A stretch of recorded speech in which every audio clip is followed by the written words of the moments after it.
Ya, Oh, Pak bukan. Zaki silakan. Pak Pak Jaki, Zaki silakan. Jogja. Ini Pak Guswe. Ya. Jadi ketika ini yang berkaitan dengan pendengaran mungkin ya.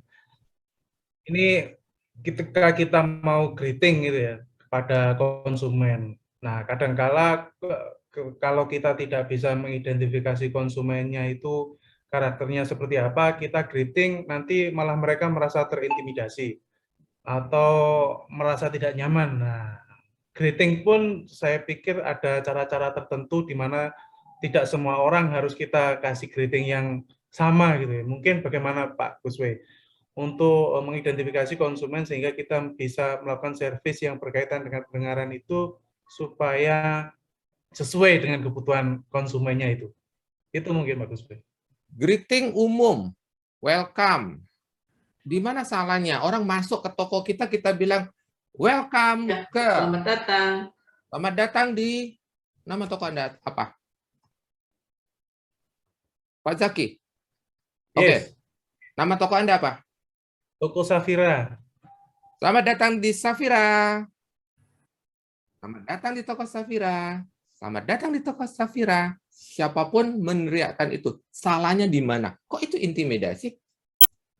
Saya tanya yang Mbak Riri ya. Mbak Riri, kalau disapa begitu, selamat datang di Safira. Apakah Mbak Riri merasa, Ya. mengintimidasi? Deg-degan. Ya. Apakah Mbak Riri deg-degan gara-gara itu? Enggak. Biasa aja. Justru kalau saya tidak disapa, saya merasa kesannya saya invisible. Saya tidak terlihat oleh mereka. Welcoming, yes. Ya, welcome bukan intimidasi. Setelah itu, jangan nguber-nguberin pelanggan.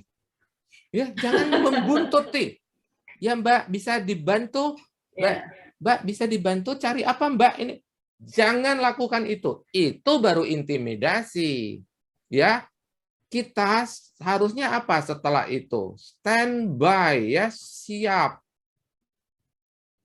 Standby. Standby itu begini ya, salah nulis ya. Standby, siap ya. Ready itu serve ya. Siap untuk melayani. Ready. Jangan mengintimidasi itu Anda nguber-nguberin orang itu. Ya Pak, cari apa Pak? Bisa dibantu Pak, vitaminnya Pak. Itu paling mengesalkan ya. Itu intimidasi. Tapi standby ketika pelanggan mulai menunjukkan tanda-tanda minta dibantu, kalau dia sudah mulai, nah, samperin. Ya, iya Mbak, ada yang bisa dibantu? Nah, itu ya, teknik pertama, standby. Teknik kedua, seperti Anda sekali tidak by intention gitu loh. Pura-pura seperti ini. Itu gunanya tadi POP. Kenapa Anda butuh POP? Katakan POP new arrival. Kenapa saya bilang perbanyak katakan POP new arrival. Lagi sedang promosi, sedang buy one get one. POP seperti ini, itu secara elegan Anda bisa ketika nih pelanggan lagi mengambil barang, Anda ada di sekitar situ. Ya. Tidak mengintimidasi loh. Anda di sekitar situ sekedar bilang seperti ini.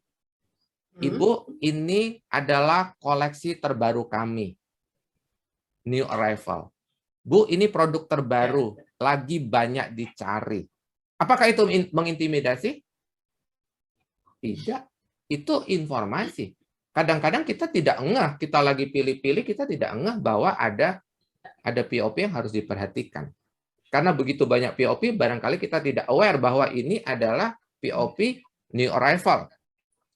Bu, ini sedang promosi, kebetulan hari terakhir, barangkali Ibu mau memanfaatkan. Jadi, gunakan POP untuk membuka bahan omongan. Daripada cari apa, Bu? Ada yang bisa dibantu? Vitaminnya lagi ini loh, Bu. Ngapain seperti itu? Ya, Bu, ini buy one, get one. Ada lagi ya, kemarin saya menemukan. Bahkan saya pun mendapatkan hal-hal seperti ini dari melihat di tempat lain. Rekomendasi manajer. Coba nih, kalimat yang rekomendasi manajer toko. Ini pun bisa sebagai alat komunikasi, Mbak Riri. Ada POP kecil di atas meja, rekomendasi store manager. Anda pikir ini sesuatu yang useless? Enggak. Sangat cerdas. Menurut saya sangat cerdas. Pelanggan tidak usah digangguin dengan ini lagi populer, Pak, ini lagi ini. Jangan. Kita modern retail berikan pelanggan kesempatan untuk menikmati toko kita yang terang, toko kita yang sejuk, toko kita yang suaranya tidak berisik, musiknya enak, saya enjoy. Jangan digangguin dengan dibuntuti gitu ya, diintimidasi. Saya setuju dengan Anda. Beri mereka pengalaman, berikan catatan-catatan. Ini cara cerdas untuk sesuatu yang bisa dilihat, tetapi Anda juga bisa ajak bicara. Anda bisa memulai pembicaraan. Atau sesial-sialnya, kalau tidak ada orang pun, dia bisa lihat sendiri. Oh, ini produk baru. Oh, ini lagi promosi. Oh, ini rekomendasi store manager. Oh, ini produk terlaris. Paling laku. Ada nggak di toko kita? Lagi. Paling murah. Ada di toko Anda? Nah, contoh ya. Baik. Silakan, Pak. Mudah-mudahan menjawab. Pak Mario, silakan. Open mic. Iya, Pak Guswe, terima kasih. Iya, saya mau tanyakan gini, Pak Guswe. Ya. Masalah kita melakukan store ambience ini 1 bulan sebelumnya, seperti kayak Pak Guswe bilang Natal, maka November seharusnya sudah menjadi puncaknya. Ini kalau sudah mulai. Nah, itu yang saya mau tanyakan Pak Guswe. Apakah kita mulai 1 November ini nggak akan timbul kejenuhan ya dari sisi karyawan? Artinya kan mereka memakai kostum Natal, Pak, kalau di tempat kita. Kadang pakai topi, kadang pakai itu, tapi itu sudah dimulai November. Apakah itu sampai Desember itu kita nggak jenuh gitu, Pak? Ya, artinya saya merasakan kayak terlalu lama proses itu, Pak. Padahal kan Desember sebenarnya puncaknya. Itu gimana, Pak Guswe? Menurut Pak Guswe sendiri. Early shopping. Suasana sudah dibentuk dari sekarang. 1 bulan bukan hal yang panjang. 1 bulan bukan hal yang panjang. Rasakan, kalau tiap hari Bapak monitor penjualan Bapak akan merasakan waktu begitu cepat. Sekarang November saja sudah tanggal 9. Ya. Kita sudah di 9 November, waktu begitu cepat. Hanya orang yang tidak melakukan apa-apa yang merasa waktu itu panjang. Kalau Anda banyak yang Anda lakukan. Oke, terhadap pertanyaan Pak Mario, bertahap. Dekorasi siap, musik sudah mulai. Tunggu, H- berapa baru kasir kita memakai kostum tertentu untuk lebih memeriahkan. Kemudian tambahan dekorasi yang tadinya belum ada mulai muncul. Gitu. Bertahap, tetapi suasana sudah dibentuk. Jangan sudah 1 November tidak ada apa-apa. Tidak ada apa-apa. Kalau kita lihat mereka yang sangat ahli membentuk store ambience, contoh ya, saya sebut yang bagus-bagus, Ace Hardware. Kemudian ada toko yang jual pernak-pernik. Jualannya cuma pernak-pernik. Tokonya nggak besar, Pak. Tokonya cuma paling-paling lebarnya 6 meter sampai 7 meter. Kedalamannya paling-paling sekitar 5 meter. Nggak gede kan? 35 meter persegi. Nama tokonya Scoop. Scoop. S-C-O-O-P. Itu kerjaannya cuma jual pernak-pernik. Itu geset sekali, Pak. Geset sekali. 1 November semua pernak-pernik Christmas. Padahal 1 hari sebelumnya barang itu belum ada, Pak. Per 1 November semua barang yang dia jual adalah barang Christmas. Terus nih, nanti per 1 atau tanggal 2 Januari, dia udah ganti topik. Udah ganti topik. Gantinya apa? Berikutnya. Chinese New Year. Pertanggal 2 itu Chinese New Year. Semua pernak-perniknya berubah menjadi merah-merah-merah. Ada angpau, ada gantungan sio-sio segala macam. Lewat Chinese New Year, besoknya Valentine sudah. Langsung Valentine. Itu toko canggih banget, Pak. Ya. Kalau Anda jual pernak-pernik, selincah dia. Kenapa toko dia rame terus? Tokonya kecil tapi rame terus. Cabangnya banyak, Pak. Saya ya bukan ABG lagi, tetapi ya sebagai orang retail, saya mengamati toko tersebut. Saya mau masuki toko tersebut, saya liatin apa sih yang bikin toko ini begitu ramainya. Benda-bendanya tuh unik, Pak. Modern, kita bisa sentuh. Nah, touch ya, kita bisa sentuh. Kita bisa rasakan bahannya apa sih gitu ya. Lucu ya, kalau ini kita pajang lucu ya. Dia waktu memajangnya pun dia punya window display. Window display di kiri, window display di sebelah kanan.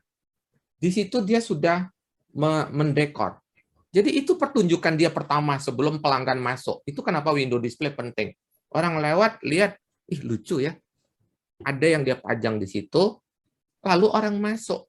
Tokonya sempit asli deh. Kalau ngikutin saran saya, toko itu sebenarnya terlalu sempit. Anda tidak bisa papasan tanpa bersenggolan, nggak bisa. Kalau Anda lagi lihat-lihat, tiba-tiba ada yang lewat, akan bilang, permisi mas, terus kita mesti, gitu ya. Lah, sama, kalau kita mau lewat, pilihannya kita negur, supaya dia minggir, atau kita cari jalan lain. Saking sempit toko. Kan tokonya kecil, saya bilang tadi, 7 kali 5 meter, kecil sekali. Barangnya banyak banget, tata lampunya luar biasa, barang-barangnya lucu, unik, itu pergantian langsung ganti, Pak. Lagu, ganti lagu. Waktu nanti tanggal 2 Januari, lagunya sudah lagu-lagu Mandarin, sudah lagu-lagu yang kungsi-kungsi itu, yang ada di latar belakangnya, jeng, ada barongsainya, ada display barongsai imut. Kalau kita mau ada gambar sio-sio, nggak tahu nih saya tahun depan sio apa, benda-benda sio-sio itu sudah dipajang gitu ya, sebagai menghubungkan kita akan memasuki tahun baru, sio baru dan sebagainya. Ya, apakah toko ini hanya melayani tertentu? Ya tidak. Setiap musim dia ganti. Dia tidak peduli dengan keyakinan yang punya, tetapi dia lebih peduli pelanggan dia. Dia sedang melayani pelanggan dia yang dia mau layani. Begitu Pak Mario. Ya. Apakah menjawab? Baik. Menjawab Pak, menjawab. Semoga menjawab ya. Ya. Baik. Lanjut Qmart, ya. angkat tangan. Qmart Swalayan. Oke. Silakan. Harusnya pakai nama ya. Qmart siapa ini namanya?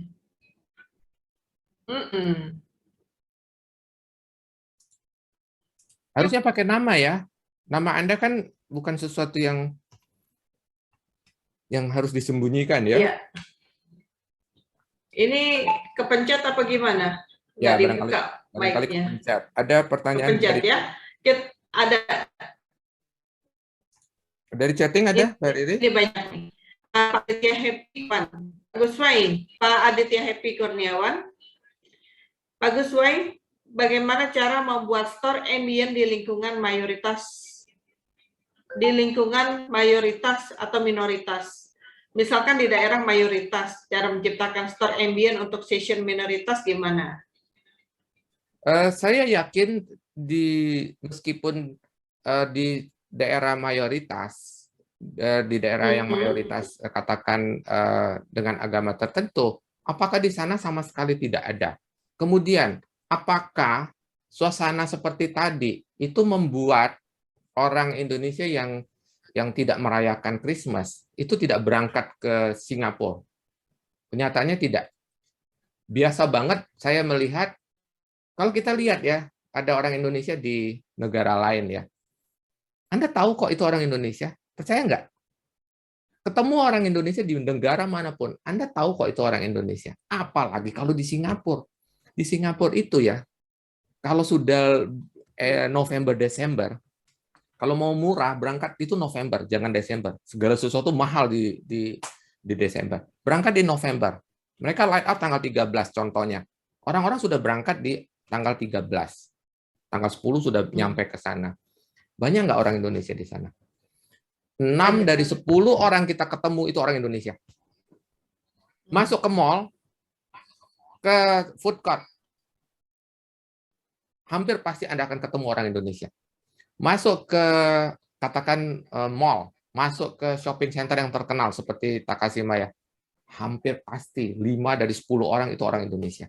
Hampir pasti. Di jalanan, itu biasa banget ketemu orang Indonesia. Bahkan ketemu teman kita. Biasa banget. Apakah suasana itu untuk agama tertentu? Tidak. Tidak. Mereka menikmati, mereka foto-foto di depan figur-figur pohon Natal, terus yang boneka salju yang dibuat-buat itu, kemudian ada permainan-permainan salju kadang-kadang di pinggir jalan yang bisa diikuti, ada ice ring, ada segala macam. Ya, itu negara tropis tetapi berusaha membawa suasana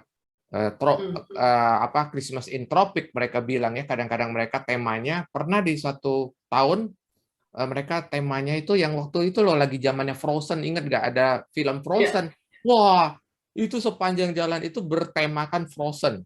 Jadi ada salju-saljuan, kita bisa lihat karakter film Frozen di sepanjang jalan. Itu mereka kerjasama dengan produsen filmnya, bukannya ngadain sendiri. Mereka kerjasama, bikin suasana itu di sepanjang jalan. Ya, termasuk sampai ada ice ring-nya. Anda bisa main prosotan di sana ya, bisa main salju-saljuan di sana dengan salju sintetis tentunya. Barangkali tinggal heavy atau tidak heavy-nya saja suasananya. Tetapi kalau Anda tidak melakukan, Anda memilih tidak, saya tidak akan melayani, ya sudah. Nanti ada orang lain yang melihat dengan jeli dan memanfaatkan itu. Sehingga pelanggan merasa lebih welcome di tempat yang menyediakan. Lebih welcome di tempat yang menyediakan. Saya kasih contoh ya di tempatnya Pak Mario ini. Itu kan katakan mayoritas Katolik. Tetapi saya tahu ada seseorang yang memiliki supermarket, dia bukan Katolik, dia Muslim. Tetapi dia dekorasi tokonya pasti sesuai dengan pelanggan yang dilayaninya. Dia tidak akan menghambat itu. Ya, dia tidak akan menghambat untuk mendekorasi dan ada kegiatan-kegiatan yang terkait dengan season. Saya yakin banget. Bahkan kegiatan CSR-nya dia, corporate social responsibility-nya, saya perhatikan, dia tidak pilih-pilih. Dia menyumbang ke tempat-tempat, ke komunitas-komunitas yang di mana masyarakat itulah yang dia layani. Ya, dia tidak membedakan. Nah, itu dia hebat. Dia berkarya di tempat yang dia minoritas. Dianya sendiri minoritas, berkarya di tempat yang mayoritas keyakinannya beda, tetapi dia bisa melebur. Ya, bahkan saya lihat aktivitas sosialnya dia justru tidak inklusif ya, tidak eksklusif hanya untuk orang tertentu, tapi sangat inklusif, sangat melebur dengan masyarakatnya. Itu yang saya salut dengan pebisnis ini. Ya, itu yang kita bisa tiru. Ada lagi Mbak Riri? Oke, lanjut. Pak Malvin RR, Pak, kalau toko sport music tradisional pendekorannya gimana ya? Kita join dengan apa yang lagi apa ini? Seasonnya apa? Kita join. Apalagi kalau Anda punya Diwali contohnya. Kenapa Anda tidak Diwali? Karena beberapa waktu yang lalu Singapura di Little India-nya mereka di daerah Little India mereka habis-habisan mendekorasi waktu Diwali. Artinya apa? Kita memang menyesuaikan dengan season yang terjadi. Seperti yang saya barusan cerita tadi ya. Christmas, dia berubah Christmas, awal tahun dia rubah lagi tahun baru Imlek, sebentar lagi Valentine, habis itu sudah season normal, sebentar lagi 17 Agustusan. 17 Agustusan mereka jual pernak-pernik, bendera lah, inilah segala macam, pokoknya tentang merah putih. Begitu geseknya sepanjang tahun. Lanjut, Mbak Riri. Untuk hiasan pernak-pernik acara, H plus berapa dibuka apabila tidak ada acara atau perayaan selanjutnya? KD Marlita. Kalau season besar H-30. Season kecil H-7. Kira-kira begitu aja. Kalau seasonnya Oke, besar, nasional H-30. ya. Pak Gusway, outlet kita berwarna oranye putih. Bagaimana biar store kita bisa terasa atmosfernya ya? Karena kami merasakan atmosfernya kita berbeda dengan outlet toko yang lain. Apakah warna oranye itu kurang menarik atau bagaimana Pak? Mohon masukannya. Itulah mengapa kita menambahkan dekorasi yang lain di luar toko kita yang normal. Itulah kenapa kita menambahkan ornamen sesuai dengan season yang sedang kita hadapi. Itu alasannya. Karena toko kita itu sudah dihafal orang. Udah hafal. Kalau saya datang ke tokomu tuh orange. Gitu ya. Gimana pada saat season ini kita memberi suasana berbeda. Itu yang disebut perbedaan suasana. Itulah yang membentuk salah satunya yang dilihat oleh mata, shopping experience. Yang didengar, beda. Nanti disitulah dinamika dari bisnis kita yang mengikuti perubahan season. Ya, yang dilihat pelanggan gonta-ganti. Itulah show-nya toko kita. Pelanggan melihat, wah ini berubah. Sebentar lagi, nah Chinese New Year. Ya tapi di sini Chinese yang merayakan dikit. Ya tetapi Anda connect atau tidak dengan suasana. Emangnya tidak ada orang yang merayakan Chinese New Year di tempatmu? Oh tempat se-remote NTT, NTB, bahkan lebih remote lagi di ND, di Mbai, di mana di Maumere. Saya bisa menemukan orang Chinese kok. Anda pikir orang Chinese itu mereka baru datang di sana? Tidak, dari kakek buyutnya mereka sudah di situ. Dan mereka punya kebudayaan itu, mereka merayakan. Mereka bukan pendatang yang oh di sana bagus yuk kita ke sana yuk bikin bisnis, bukan. Saya cek mereka lahir di situ. Kakek buyutnya itu ada di situ dari awal. Bukan pendatang, mereka bukan pendatang yang barusan dari Surabaya kah, dari Kalimantan kah, enggak, bukan. Mereka orang sana. Ya. Silakan, ada lagi Mbak Dewi? Ya. Untuk menormalkan desain season biasanya H plus berapa Pak? Misalkan Natal tanggal 25, perubahan desain H plus berapa dari tanggal 25? Jika kemudian nggak ada session. H plus 1. H plus 1 berubah. H plus 1 berubah. Ya. Jadi hari H-nya masih, H plus 1-nya kita ganti. Kita ganti topik. Kita ganti tema. Dan tidak bisa mendadak kan, karena Anda butuh waktu untuk ganti tema kan. Nah, Anda butuh berapa hari? Lebih kurang, kalau dulu saya memimpin divisi visual merchandising, kita butuh 2 hari untuk berubah tema. Hari H-nya masih, besoknya kita bongkaran, pasang yang baru, hari H plus 2-nya sudah jadi tema yang berikutnya. Memang gesit, memang kita sudah siapkan, bukan baru dipikirkan, tidak. Ketika ini dipasang, tim visual merchandising itu sedang menggarap tema berikutnya. Tinggal heavy atau tidak heavy, berat atau tidak berat. Kalau big tema besar itu heavy, artinya banyak yang disiapin. Tema kecil, bukan banyak, tapi suasana harus. Kan Anda bisa kombinasi ya, tidak hanya melulu dekorasi habis-habisan, kan tidak ya. Anda kan bisa kombinasi antara apa yang dilihat, visual, apa yang smell, sound, yang bisa disentuh dengan kulit, ya normal lah ya, tidak perlu kita ganti AC-nya tentunya ya, tapi rasa, lidah, kan beda kan makanannya. Contoh ya, kalau kita menjelang Lebaran kan banyak sekali makanan yang kalau hari normal tidak ada. Kolang-kaling tiba-tiba banyak, kurma tiba-tiba banyak, terus begitu ini. Kalau mau Imlek, pasti muncul apa? Kue keranjang. Makanan-makanan khas hanya muncul di kala itu. Mau Christmas, itu ada. Ada makanan-makanan khusus yang seperti contoh nih, ada restoran ya, restoran punya ayam gelatin atau galatin. Baru kalau Ini nih, sekarang nih. Ini sekarang nih, ada nih menu ayam gelatin. Paling sampai dengan awal tanggal 2 Januari, ini hilang. Hilang, menu ini hilang. Gantinya apa? Lontong cap gome, karena menjelang Imlek. Itu bukan tematik. Apakah itu bukan tematik? Tematik. Dia merubah menunya, yang di atas meja yang kita lihat sudah ganti. Placemat yang dari kertas itu sudah ganti.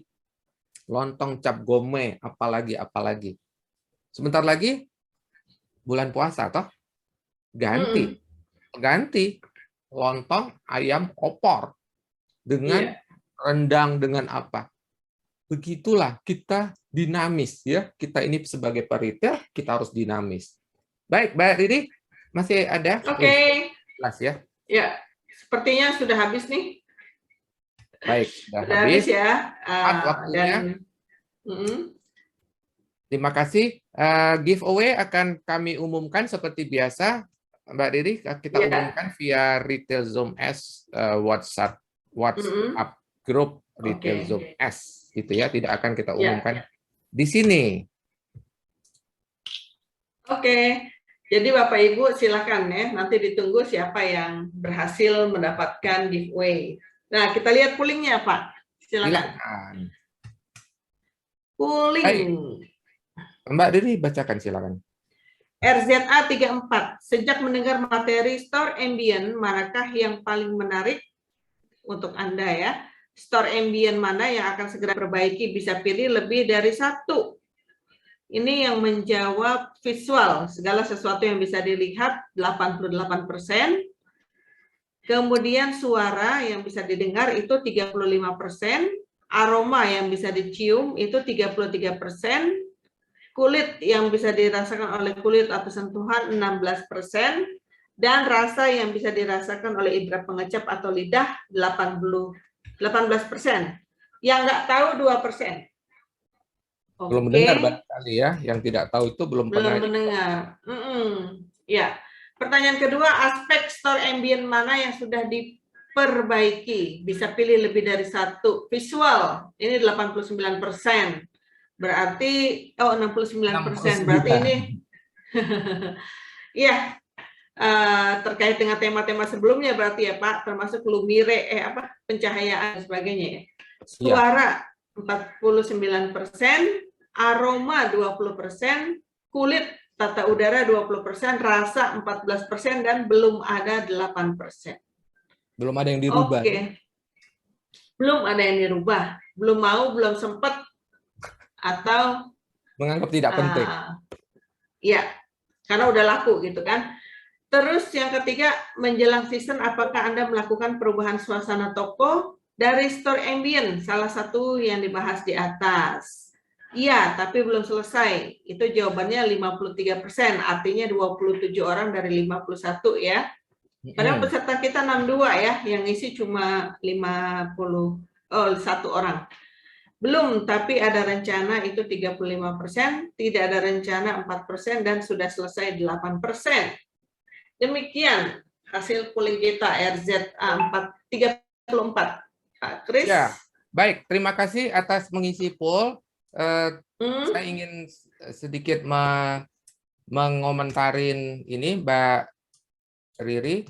Jadi, Bapak Ibu, saya menegaskan kembali, kalau Anda ingin berbeda, salah satunya adalah store ambience ya. Store ambience adalah cara Bapak Ibu kalau ingin tampil beda gitu ya. Kalau ingin tampil beda, kalau kita sama saja dengan orang lain gitu ya, maka kita harus berperang di hal-hal yang contoh. Kita harus berperang di harga. Kalau Bapak Ibu mempertanyakan, saya mau tidak mau berperang di harga, tentu saja kalau Bapak Ibu tidak berbeda. Kalau toko kita sama saja dengan orang lain, tidak memberikan sesuatu, saya tanya balik, untuk alasan apa pelanggan harus ke toko Anda? Tidak punya alasan. Pelanggan nggak punya alasan untuk ke toko Anda. Kalau sekedar cari baju, saya bisa beli di baju dimanapun, tapi bagaimana saya bisa mendapatkan suasana, barangkali toko Anda salah satunya. Jika Anda cukup canggih memanfaatkan hal yang saya sampaikan, store ambience. Gunakan 5 store ambience yang sudah Anda pelajari untuk membuat toko Anda tampil beda, dan percaya dengan saya, hasilnya adalah ke sales, bukan untuk happy-happy. Ya, tidak ada yang saya ajarkan buat happy-happy. Saya ajarkan buat memberikan hasil supaya bisnis Anda grow and profit Anda lebih baik, gitu ya. Silakan subscribe, like, and share jika Anda memandang materi ini bermanfaat. Sampai kita berjumpa lagi. Salam, grow and